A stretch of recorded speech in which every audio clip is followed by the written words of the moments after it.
السلام علیکم ورحمۃ اللہ وبرکاتہ۔ امید ہے کہ سبھی احباب بخیر ہوں گے۔ اللہ سب کو اپنے حفظ و امان میں رکھے، آمین یا رب العالمین۔ کچھ سوالات آ چکے ہیں، لائیو سوال و جواب کے سیشن میں پھر سے حاضری ہے۔ محمد عاصم مشیر شیرواں سرائمیر اعظم گڑھ یو پی سے پوچھتے ہیں، مفتی صاحب غیر مسلم دھوبی کے یہاں ناپاک کپڑا دھلوانا کیسا ہے؟ کپڑا پاک ہو گیا یا نہیں، جبکہ ہمیں پتہ نہیں وہ کس طرح سے دھلتا ہے؟ دیکھیں، نجاست اور طہارت کے باب میں غیر مسلم کا قول معتبر ہے۔ اگر آپ کو اس کی بات پر اعتماد ہے اور اعتبار ہے تو بالکل دھلوا سکتے ہیں، کوئی حرج نہیں ہے۔ تاہم مسلمان سے دھلوانا یہ بہتر ہے۔ باقی یہ کہ چونکہ وہ بھی معروف طریقے ہی پر دھلتے ہیں، پانی زیادہ استعمال کرتے ہیں، اس لیے پاکی ہی کا حکم لگایا جائے گا۔ محمد قاسم سرائمیر اعظم گڑھ یو پی سے پوچھتے ہیں، پوچھنا یہ تھا کہ جس کپڑے میں احتلام ہو وہی کپڑا پہن کر غسل کرنا کیسا ہے، غسل ہوگا یا نہیں، اور ناپاک کپڑے میں کس طرح سے غسل کرنا چاہیے؟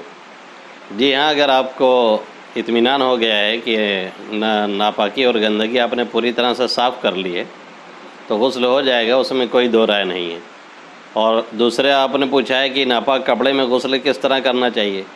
جہاں جہاں ناپاکی لگی ہوئی ہے، کپڑے پہ لگی ہوئی ہے یا بدن پہ، پہلے اس کو صاف کیا جائے قاعدے سے، تاکہ مزید دوسری جگہ وہ لگے نہیں اور دوسرے حصہ ملوث نہ ہو، پھر اس کے بعد غسل کیا جائے۔ اس طرح سے غسل کرنا چاہیے۔ محمد یاسین علاء الدین پارا اعظم گڑھ یو پی سے پوچھتے ہیں، مفتی صاحب آج کل واٹس ایپ پر ایک آپشن آتا ہے اسٹیٹس کے نام سے، بعض لوگ اس پر گانا یا کسی فلم کے کچھ سین رکھتے ہیں، عوام الناس اس کا اسٹیٹس جب دیکھتے ہیں تو اس کے اسٹیٹس کو لائک کرتے ہیں اور کمنٹ میں اس کے اسٹیٹس کی تعریف کرتے ہیں۔ کیا اس کے اسٹیٹس کی تعریف کرنا صحیح؟ رہنمائی فرمائیں۔ دیکھیں، ایسا کرنے والا ڈبل مجرم ہے، یہ تو خود گناہ کر رہا ہے اور دوسروں کو گناہ کی دعوت بھی دے رہا ہے، گناہ میں شریک بھی کر رہا ہے۔ اب جتنے لوگ اسے دیکھیں گے، فائدہ اٹھائیں گے غلط طور سے، ظاہر ہے غلط ہی ہے تو غلط فائدہ اٹھائیں گے، تو سب کا گناہ اس کے سر آئے گا، یعنی اپنا بھی گناہ لے رہا ہے اور ہزاروں لوگوں کا گناہ اپنے سر لاد رہا ہے لگانے والا۔ اور جو لوگ لائک یا کمنٹ کرتے ہیں یا تعریف کرتے ہیں وہ اور بڑے مجرم ہیں۔ مجرم یہ ہے کہ وہ گناہ گار کی اور گناہ کی حوصلہ افزائی کر رہے ہیں۔ اللہ کے حبیب صلی اللہ علیہ وسلم کا فرمان ہے کہ اگر کہیں پر کوئی اچھائی ہو اور کوئی شخص وہاں پہ حاضر نہ رہا ہو، بعد میں اسے معلوم ہو تو اس پر خوشی کا اظہار کرے، رضا کا اظہار کرے تو اچھائی میں شریک مانا جائے گا، یعنی ثواب ملے گا۔ اور کہیں اگر کوئی برائی ہو رہی ہے اور کوئی شخص حاضر نہیں اور بعد میں اسے معلوم ہو اور اس پر رضا کا اظہار کرے تو برائی میں شریک ہے، گناہ میں شریک ہے۔ اب آپ سمجھ سکتے ہیں کہ اس طرح کے اسٹیٹس لگانے والے کیا کر رہے ہیں۔ اللہ ہمارے نوجوانوں کو صحیح سمجھ عطا فرمائے، آمین۔ حافظ شہباز الہ آباد یو پی سے پوچھتے ہیں، مفتی صاحب ایک مسئلہ درپیش ہے کہ نماز جنازہ اور تدفین کے درمیان وعظ کرنا کیسا ہے؟ دیکھیں، تدفین اور جنازہ کے درمیان عام طور پہ ہوتا یہ ہے کہ کچھ وقفہ ہوتا ہے تو لوگ ادھر ادھر کی باتیں کر رہے رہتے ہیں۔ اگر کچھ لوگ پڑھ رہے ہیں تب تو ٹھیک ہے، نہیں اگر کچھ موقع ایسا ہے تو وعظ کیا جا سکتا ہے۔ نہ اس وقت وعظ کرنے کی کوئی فضیلت ہے، نہ ممانعت کی کوئی بات ہے۔ جیسا موقع ہو اس وقت اگر کچھ باتیں لوگوں کو گوش گزار کر دی جائیں تو کوئی غلط نہیں ہے۔ شفیق خان لونیا ڈی پھول پور اعظم گڑھ یو پی سے پوچھتے ہیں، میرا سوال یہ، تمباکو ماوا لینے کی مجھے عادت ہو گئی ہے، چھوڑنے کے لیے میں ہر دوسرے دن قسم کھاتا ہوں اب سے چھوڑ دوں گا، لیکن دوسرے دن پھر تمباکو لے لیتا ہوں، ایسے ہی قسم ٹوٹتی رہتی ہے، اس صورت میں کیا کفارہ دینا ہوگا؟ یہ سلسلہ تقریباً سال سے چل رہا ہے، 2 سال سے ہو رہا ہے۔ ہاں بالکل دینا پڑے گا، آپ قسم توڑ لیں بار بار، قسم کا کفارہ آئے گا، فکفارۃ اطعام 10 مساکین من اوسط ما تطعمون اہلیکم او کسوتہم او تحریر رقبہ۔ جو آپ درمیانی کھانا پینا کھاتے ہیں پیتے ہیں وہی کھلانا پڑے گا 10 مسکینوں کو۔ اگر کھلائیں گے تو صبح شام کھلانا پڑے گا، اور کھلاتے نہیں ہیں دیتے ہیں تو 10 مسکینوں کو جو فطرہ کی مقدار ہوتی ہے اسی اعتبار سے آپ کو دینا پڑے گا۔ وہ نہیں ہے تو پھر ایک غلام آزاد کریں، وہ نہیں ہے تو 3 روزہ رکھیں۔ عبد الرحمن مانی خرد جونپور یو پی سے پوچھتے ہیں، مفتی صاحب اگر کوئی بال چوٹی جسے ہمارے یہاں نکلا بال کہتے ہیں اسے لگا کر نماز پڑھ سکتے ہیں؟ ایک تو بال ہوتا ہے جس کی ممانعت حدیث میں صراحت ہے، تو اس کو لگانا درست نہیں ہے، غلط ہے۔ اور ایک بال چھوٹی جس کا آپ نے تذکرہ کیا ہے، جو پلاسٹک کی بنتی ہے کسی اور سوت وغیرہ سے، اس کو لگانے میں کوئی حرج بھی نہیں ہے، لگا کے نماز پڑھنے میں بھی کوئی حرج نہیں ہے۔ محمد آصف پرتاپ گڑھ یو پی سے پوچھتے ہیں، مفتی صاحب پوچھنا یہ تھا، جو لوگ بکرے کی قربانی کرتے ہیں اور جو لوگ گائے یا کسی بڑے جانور میں حصہ لیتے ہیں قربانی کرنے کا جو ثواب ہے برابر ہے یا کچھ فرق ہے؟ اس میں مختصر میں یہ سمجھیں کہ جس میں اخلاص زیادہ ہو اور انفع للفقراء، فقیروں کے لیے زیادہ نفع مند ہو اور اخلاص زیادہ ہو، وہ زیادہ افضل ہے۔ اب اس میں تھوڑی سی تفصیل اس طرح سے کی گئی ہے کہ اگر چھوٹا جانور اور بڑا جانور دونوں برابر ہیں، یعنی گوشت کے اعتبار سے، تب تو قیمت کے اعتبار سے جو افضل ہوگا، جو زیادہ ہوگا وہی افضل ہوگا۔ ظاہر ہے جب گوشت کے اعتبار سے چھوٹا بڑا برابر ہو جائے گا تو چھوٹے والے کی قیمت زیادہ ہوگی، تب یہی افضل ہوگا۔ اور اگر گوشت کے اعتبار سے دونوں برابر نہیں ہیں، قیمت میں بھی برابر ہو گئے، گوشت کے اعتبار سے بھی برابر ہو گئے، تو پھر جس کا گوشت اطیب ہوگا، زیادہ عمدہ ہوگا، وہ افضل مانا جائے گا اور اس کی افضلیت زیادہ ہے۔ ایک مختصر سے جملہ یہی ہے کہ جس میں اخلاص زیادہ ہو اور جو فقیروں کے اعتبار سے زیادہ نفع بخش ہو، اسے عام طور پہ لوگ افضل لکھ دیتے ہیں۔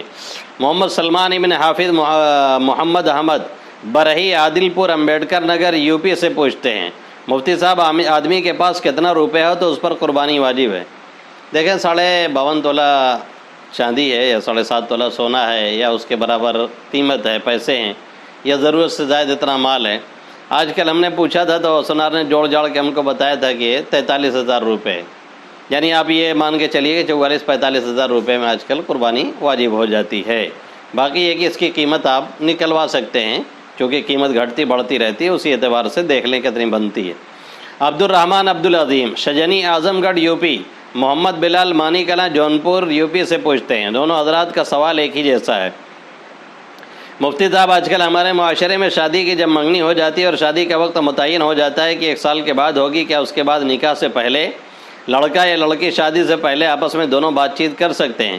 بہت سارے گھر والے نکاح سے پہلے لڑکا یا لڑکی کو موبائل دے دیتے ہیں، آپس میں ایک دوسرے سے بات کرتے ہیں، کیا ایسا کرنا جائز ہے؟ قرآن حدیث کی روشنی میں مدلل جواب عنایت فرمائیں۔ ابھی وہ آپ کی منگیتر ہے، آپ کی وہ شریک حیات نہیں ہوئی، اس لیے بات کرنا درست نہیں ہے، وہ اجنبیہ ہیں آپ کے لیے، اجنبیہ جیسے بات کرنا ویسے ہی یہاں پر ہے۔ مشکل یہ ہے کہ لوگ یہ حرکتیں کرتے ہیں اور بڑے لوگ پروموٹ بھی کرتے ہیں اس کو۔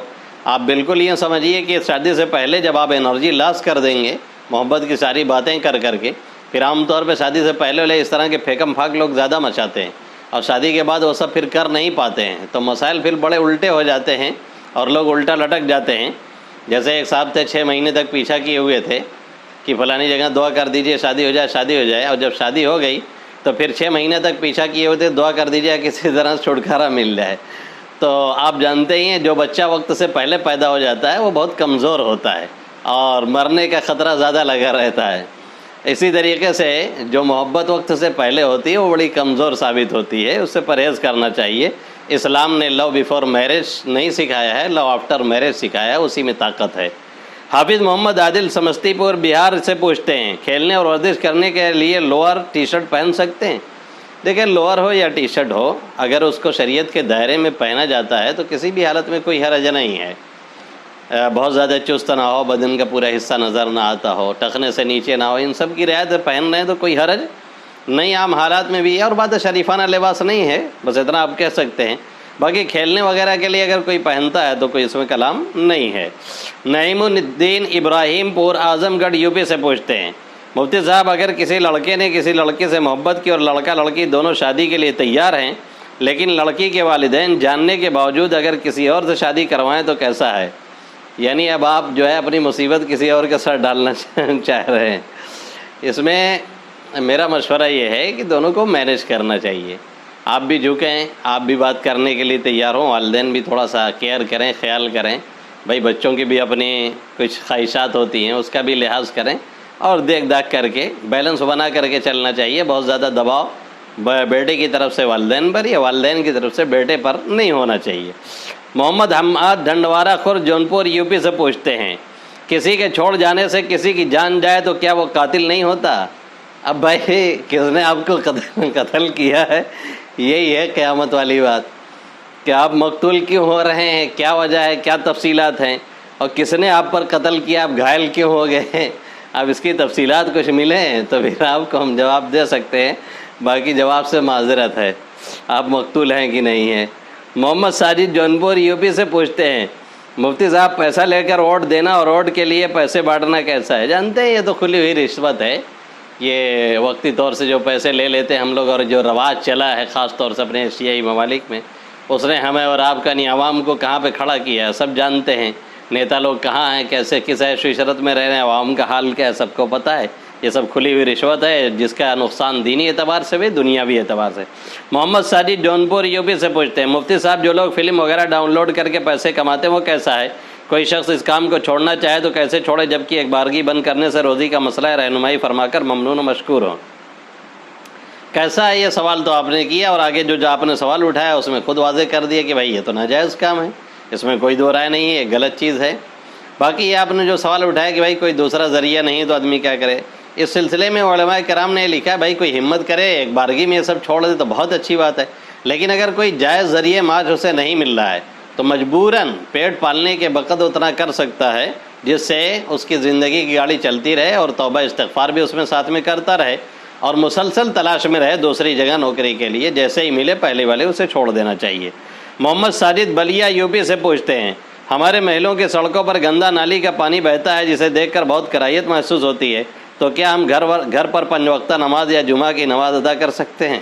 تب تو آپ کبھی بازار بھی نہیں جاتے ہوں گے، آپ کسی اور کام سے کبھی گھر سے نہیں نکلتے ہوں گے، یہ تو ایسا عذر ہے جس کو عذر کبھی نہیں مانا جا سکتا ہے۔ اور کام سے آپ نکلتے ہیں نا، اگر ہاں وہاں نکل کے جا رہے میں نماز پڑھنے میں بھائی آپ کے کپڑے میں گندے ہو جاتے ہیں، ناپاک ہو جاتے ہیں، اس طرح کی کوئی بات ہوتی تو پھر یہ عذر بھی مانا جاتا۔ اس طرح سے کہ صرف اس کو دیکھ کے کراہت ہوتی تو نہ معلوم کتنی چیزوں کو دیکھ کے آپ کو کراہت ہوتی ہے، تو وہاں تو آپ یہ کراہت نہیں محسوس کرتے اور یہاں یہ کراہت محسوس کرتے ہیں، کوئی بات نہیں ہوئی۔ سوال جواب کا لائیو سیشن پورا ہوا۔ السلام علیکم ورحمۃ اللہ وبرکاتہ۔